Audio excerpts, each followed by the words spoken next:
I was a communist for the FBI.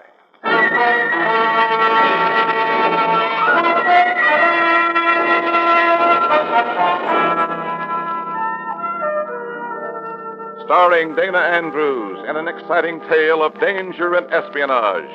I was a communist for the FBI.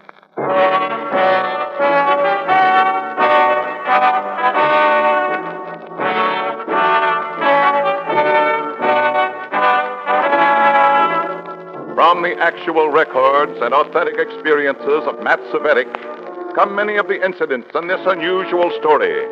Here is our star, Dana Andrews, as Matt Cvetic, who for 9 fantastic years lived as a communist for the FBI. Love, to a dedicated Red, is the business of the idle. During the 9 loveless years I spent as a communist, I learned that hate is a business, too. A big business. I'd like to tell you how the hate business pays off in the Red. In a moment, listen to Dana Andrews as Matt Cvetic, Undercover Man.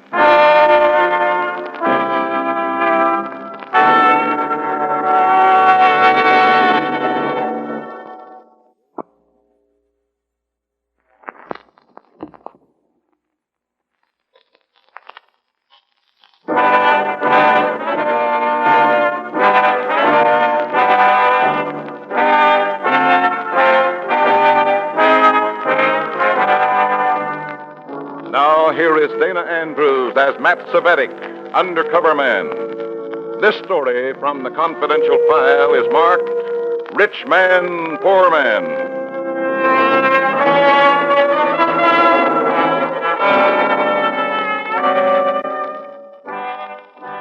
A communist cell meeting can take place anywhere. In the loft on a dark street, perhaps, or in your neighbor's rumpus room, in the rear of a candy store, or in a fashionable penthouse. This meeting was held in the home of our cell leader, David Bowden.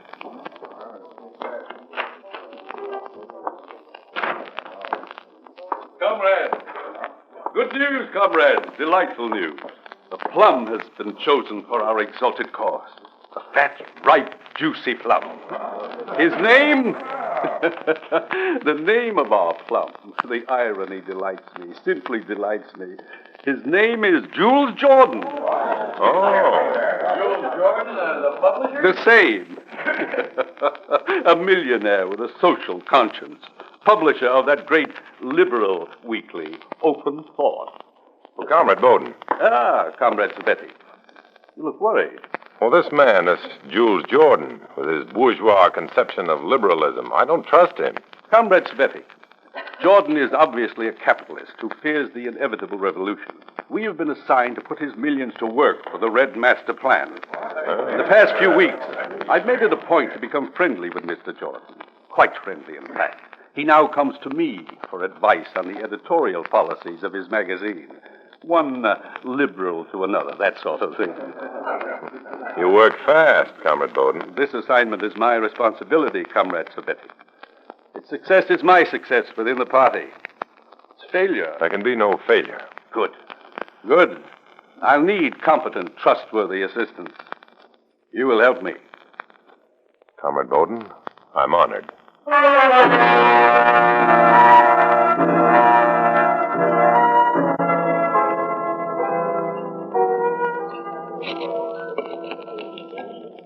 Will you pass the menu, please? Oh, here you are. There's red on the M. Red on the C.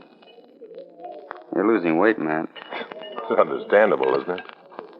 They're not suspecting you, are they? I don't think so. I just got a new assignment. Assistant to our cell leader, David Bowden. The job's to suck Jules Jordan into the party. Oh, that's a new twist. A red millionaire. How come they picked Jordan?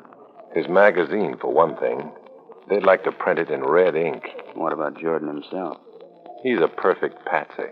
Young, naive, worried about doing some good with the dough he inherited. He thinks he's a liberal, but the commies think he's a chump. They started work on him yet? Bowden's become real palsy with him. He's even advising Jordan how to run the magazine. Ouch. And the next step? Just run the magazine. When does the FBI step in? You better wait. There may be more to this than I know. I'll keep in touch.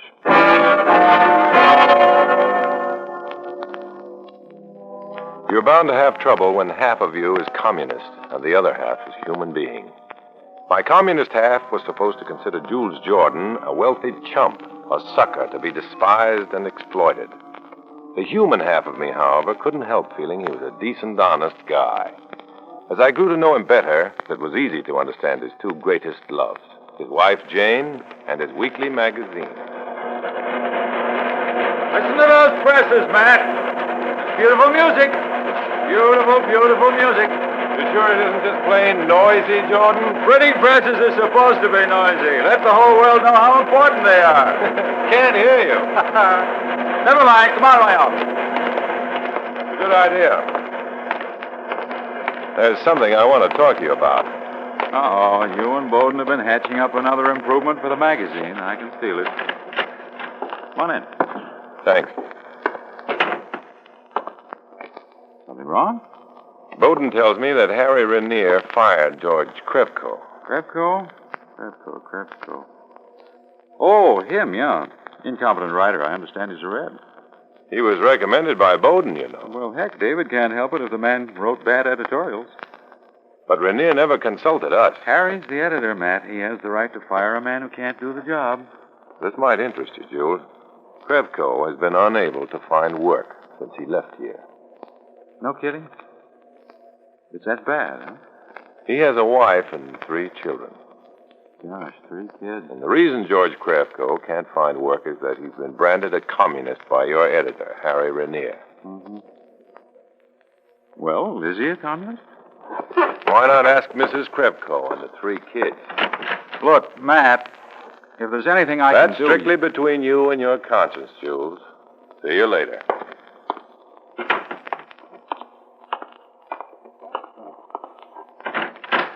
Ah, Matt, you were superb. Shut the door. I heard it all on the speaker. You followed instructions to the letter, comrade. Thanks, Comrade Bowden. Tell me something. Does Comrade Krevko have a family? Of course not. The Jordan will never know that, will he?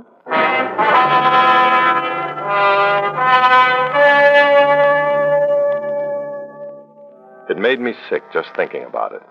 But evidently the germ that had been planted in Jules Jordan's conscience took effect immediately. The following night, David Bowden and I were invited to dinner at the Jordan home. Jules was his usual genial self, light-hearted, gracious, charming. His wife, Jane, was charming, too, but cold. Cold as ice. What's the matter, Janie? You don't seem to be with us. Huh? Oh, I guess my mind was wandering. Which way, Mrs. Jordan? To the right or to the left? Politics again. Very strange. Strange? Yes. Other men talk about their families or baseball or that terrific weekend in Atlantic City or have you read any good books lately? But not you. You and Mr. Bowden seem to be impaled on one subject, politics. The revolt of the masses. Jane, I invited them here to talk politics. I'm sorry, Jules. Must be the woman in me that objects. As for the revolt of the masses, Mrs. I said Jordan... I'm sorry. Here's what I had in mind, gentlemen. After Matt left yesterday, I did a lot of thinking about, what's his name, the fellow who was fired? Krevko. Yes, Krevko. Now, I'm sure that Harry fired him on the basis of his ability alone, but still, if he's been branded a commie... He's been unable to support his family because of it. And that bothers me. It really does. I'd like to do something for Krevko. I can't help feeling Why responsible. stop at Krevko, Mr. Jordan? What do you mean? Well, I think David means that there are many individuals in this country today who are being persecuted for their views. Krevko is just one of thousands. Well, I can't really help thousands. Why not? Why not? Well, after all, After all, what, Mr. Jordan? More dessert, anyone? After all, what, Mr. Jordan? You, Mr. Cvetic? No, thank you. look, suppose a man like, say, Krevko gets fired, needs money, can't get a job, all because of mistaken ideas about his politics. Now, isn't there some place he can go for financial help, legal aid? Well, there are a few organizations. None that has been set up specifically for that purpose. There's no fund as such available to unfortunates who are victims of political persecution. Mm-hmm. You know something, folks? I'd like to set up that fund. Jules, for heaven's sake. We could call it something like, Fund for Freedom. American Liberty Fund. How's that? Hey, that's great. American Liberty Fund, dedicated to the preservation of security for the individual, or something like that. You probably want a charter from the government. They're hard to get. Jules, how do you expect to get a charter? You're considered a fellow traveler. You've been hanging yourself on the party line for years. Jane, I've told you 1,000,000 times they can consider me anything they please, but they can't consider me a commie. It's just unfortunate that some of my ideas coincide with the Red. Unfortunate is right. Certainly, Mrs. Jordan, you'll agree that a man of your husband's means should have no trouble securing a charter. This is a mercenary world, you know. Money is influence.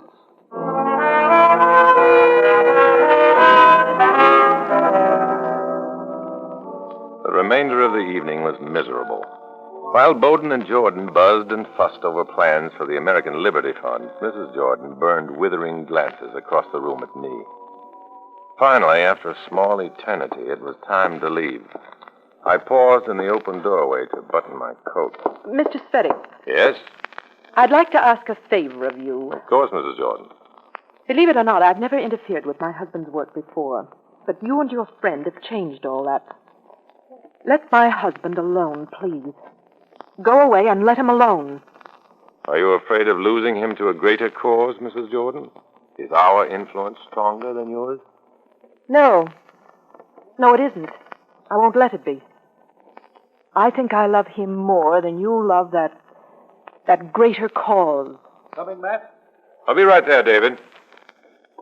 No need to make a contest of this, Mrs. Jordan. Some things are inevitable. Like the revolt of the masses? Exactly.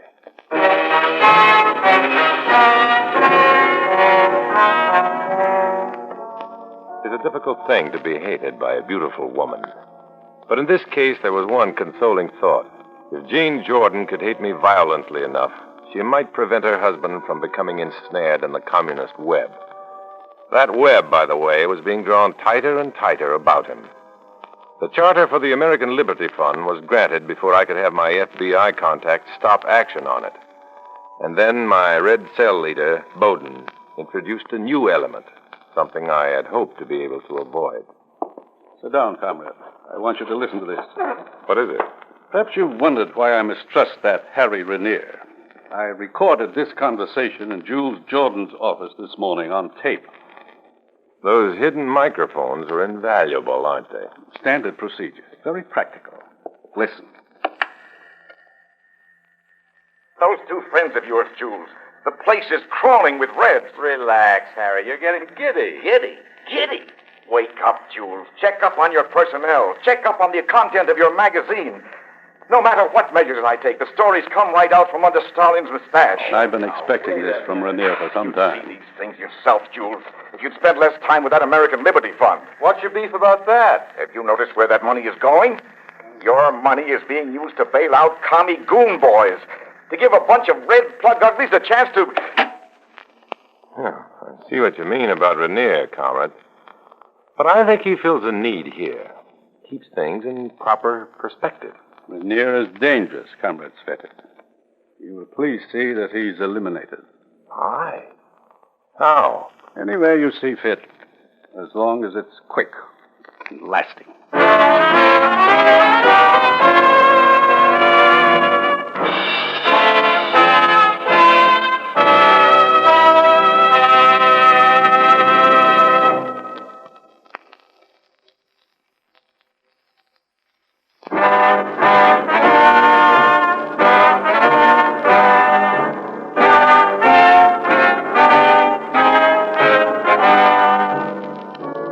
Back to Dana Andrews, starring as Matt Cvetic in I Was a Communist for the FBI, and the second act of our story.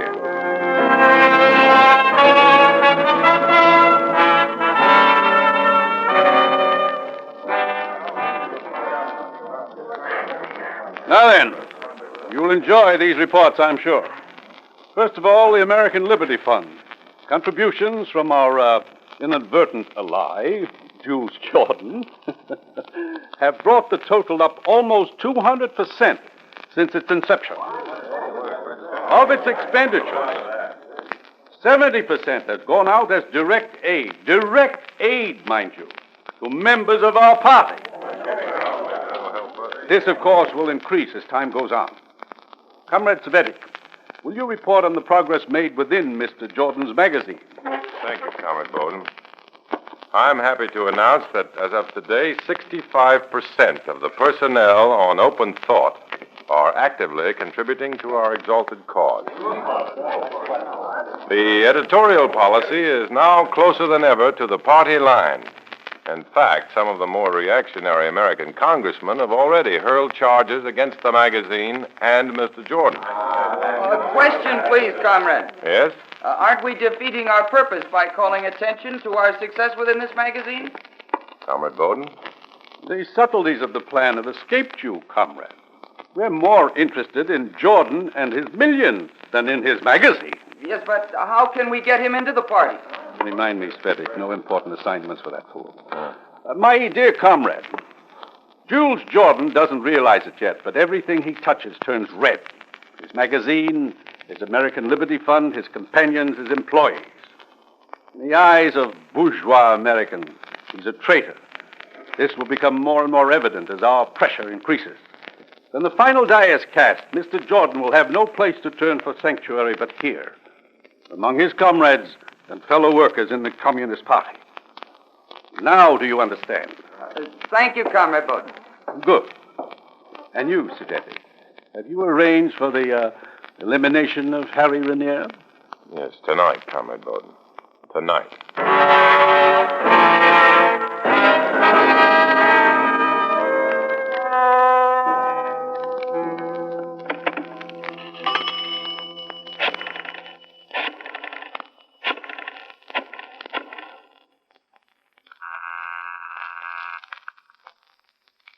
Baker speaking.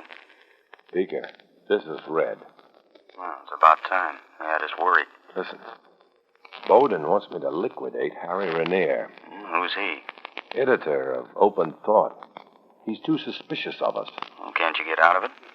Funny, man. It's got to be done tonight. Tonight? You've got to help me. All right, start talking. I've arranged to pick up Raniere at his home about 10 o'clock. I'll drive out Highway 14 to about 3 miles west of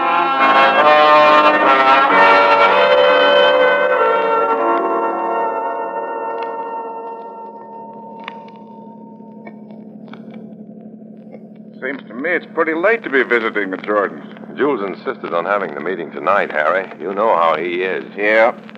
But what's the big rush? I don't know. Something about red infiltration on the magazine. Well, maybe the boss is waking up at last. That car back there. It's been behind us since we left the office. Really? I hadn't noticed. Funny. That car's still back there. I'd swear it was following us.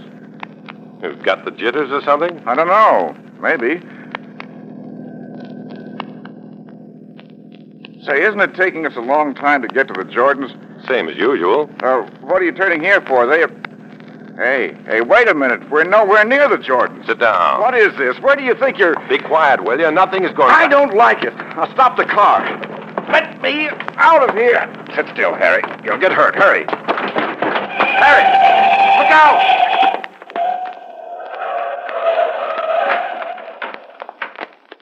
All right, Raniere, stay where you are. You won't get hurt. What's this all about? Who do you think you... We're from the FBI. FBI? I don't understand. Now, you won't for a while. Take care of him, boys. See that nothing happens to him, Beaker. Now, you'll be all right, Matt. A little confused, but safe. At least the commie knuckle gang won't get to him. How about you, Matt? What are you going to tell your little red teammate? Lies. After working with them this long, it's easy to lie, especially to them.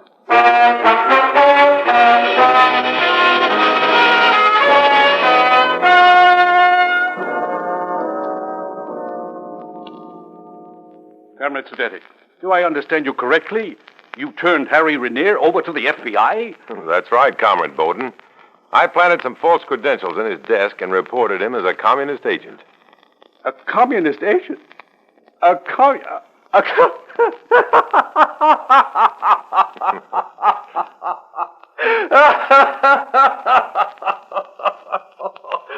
Oh, dear me, delightful. Harry Renier, a communist agent. Comrade Cvetic, you have a delicious sense of humor. The irony appeals to me. Delightful. I'm flattered, Comrade. And now we must swing into action. We must report this news to Jordan. To Jordan? Of course. He'd be very broken up about it. Renier was his closest friend. He'll need us to advise him more closely now. So closely that we'll be running the magazine. After all, how can Jordan trust his own judgment? His best friend turned out to be a communist agent.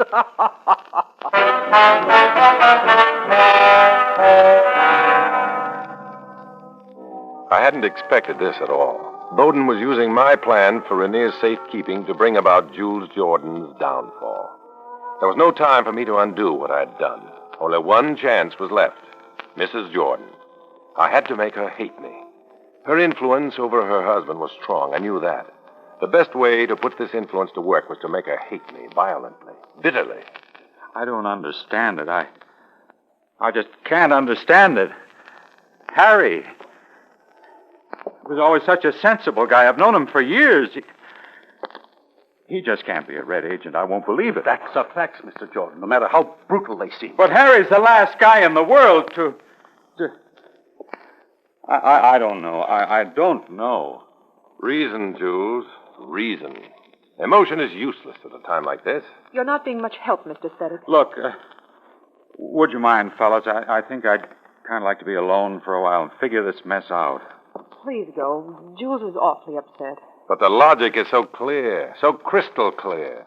We know now why your friend Renier tried to turn you against us. Yeah, okay. This explains why he disagreed with our editorial suggestions, why he accused us of planting Reds on the staff, when he was the biggest Red of them all. All right. Mr. Bowden, will you please let Jules alone? It's important that your husband realize these facts now, Mrs. Jordan. It's important that you both let him alone. Can't you see he's upset? It's okay, honey. It's okay. This display of shabby sentimentality is certainly a poor substitute for reason. It may be poor, but it's the only one we've got. Now get out, both of you. Get out. Not yet, Mrs. Jordan. Indeed not. Your husband must realize his responsibility to his employees, his readers, to the ideals his publication stands for. Ideals? Whose ideals? His, Harry's, or yours? Ours, of course. All others are mere delusions. Get out of here. Get out. Honey, take it easy. Let them up. They've been right all along. They can handle it better than I can.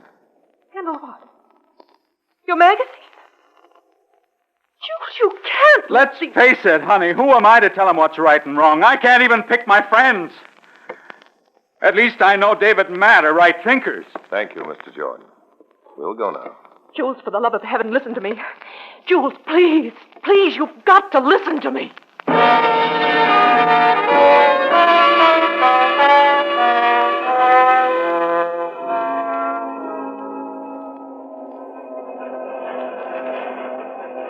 Comrade Cvetic, I can understand now why Jordan had so much affection for these presses.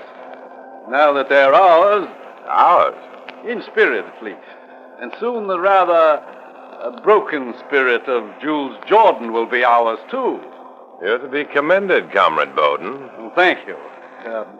You won't mind if I take full responsibility for this project, will you? Not at all. You deserve it. Interesting how the humiliating prospects of failure seem less sinister from the pinnacle of success. What's happening down there? The press is there. They're stopping. We'd better see what's wrong. Nothing's wrong, gentlemen. They're just not working anymore. Jordan. The presses are out of business. And so are you. Oh, what's that mean, Jules? As of right now, the magazine known as Open Thought is closed. Finished. Dead. Finished? Dead? Well, you can't. What's the reason for this? I have a wonderful wife, Cvetic. She explained a few things to me. How you run a self-respecting magazine right smack into the mud. How you sacrificed my best friend. How you tried to break up my home, turn my friends against me, ruin my reputation with that American Liberty Fund. By the way, that stopped when the presses stopped. But if you do all this, Jordan, what will become of me? Didn't know you cared that much, Bowden. I've never been sure what your angle was, but it doesn't make sense. Nothing made sense since you entered my life. So you may go now. But this means failure. Failure means annihilation. The magazine is dead. The American Liberty Fund is dead. As far as I'm concerned, you're both dead. Get out. Dead. I failed. Goodbye, Jules. Oh, Cvetic. Yes? Just to keep your ego where it belongs, my wife mentioned that she hates the ground you walk on. So do I, Jules. So do I.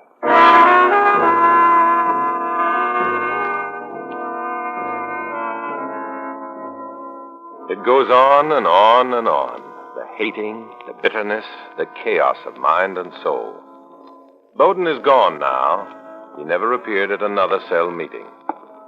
The Jordans? They're around somewhere, nursing their bruised ideals. Harry Rainier is free and safe. But none of them can ever know the real story, the full story. They'll continue to hate the ground I walk on, the ground I must walk alone.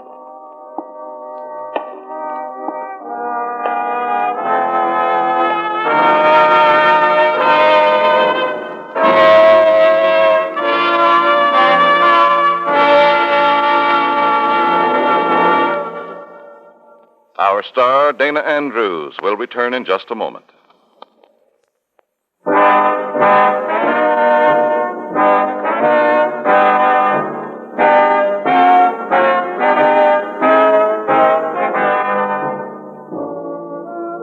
This is Dana Andrews with a word about the story you've just heard. In this story, as in all others, names, dates, and places are fictitious to protect innocent persons. Many of these stories are based on incidents in the life of Matt Cvetic, who worked undercover for the FBI. Next week, another fantastic adventure. Join us, won't you?